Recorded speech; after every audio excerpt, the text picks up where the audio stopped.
बांगर की धरती ने चौधरी देवीलाल को देश का सबसे बड़ा नेता बनाने का काम किया।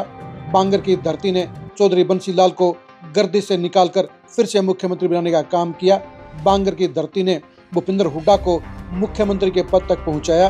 बांगर की धरती ने ही ओम प्रकाश चौटाला को सबसे मजबूत नेता बनाने का काम किया।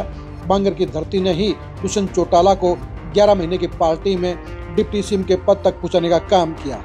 यानी हरियाणा की सियासत में बांगर की धरती ही किंग मेकर है, बांगर की धरती ही पॉलिटिकल पावर है और बांगर की धरती से ही सरकार पलटने का ऐलान होता है।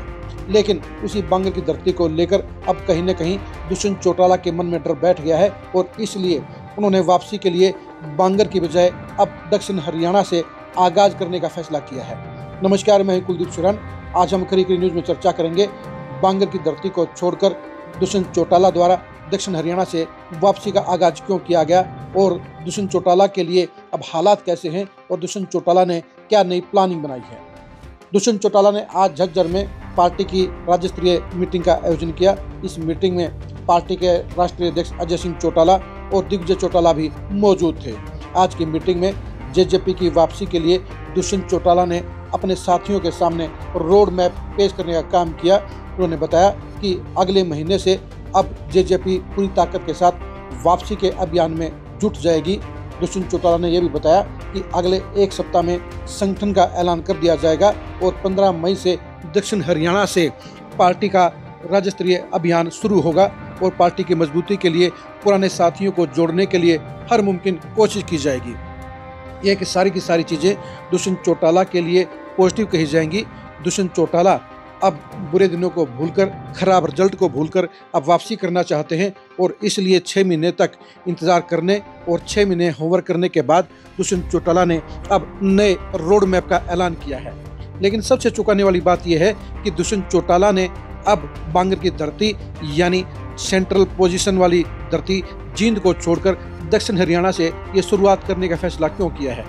कहीं न कहीं विधानसभा के चुनाव परिणाम ने दुष्यंत चौटाला को डराने का काम किया है।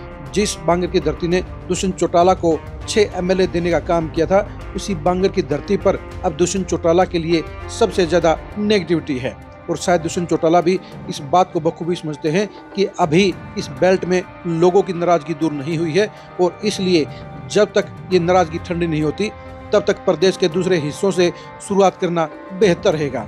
एक मायने से ये ठीक भी है क्योंकि बांगर की धरती में जो करंट होता है वो पॉजिटिव और नेगेटिव दोनों तरह से काम करता है। फिलहाल बांगर की धरती में दुष्यंत चौटाला के लिए पॉजिटिव मैसेज नहीं है।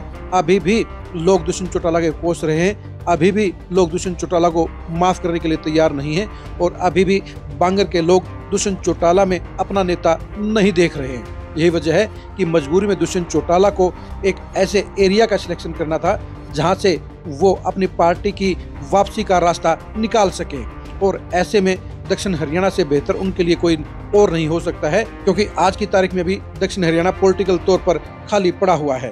बेशक से सरकार में हिस्सेदारी, मोदी की सरकार में हिस्सेदारी दोनों तरह से दक्षिण हरियाणा की भरपूर है क्योंकि राव इंद्रजीत और कृष्णपाल गुर्जर दोनों जहां मोदी सरकार में मंत्री हैं, वहीं पर चाहे श्रुति चौधरी हो, चाहे आरती राव हो और चाहे विपुल गोयल हो, सारे के सारे राव नरवीर के साथ मिलकर लगभग आधा दर्जन मंत्री दक्षिण हरियाणा से नायब सैनी की सरकार में शामिल हैं।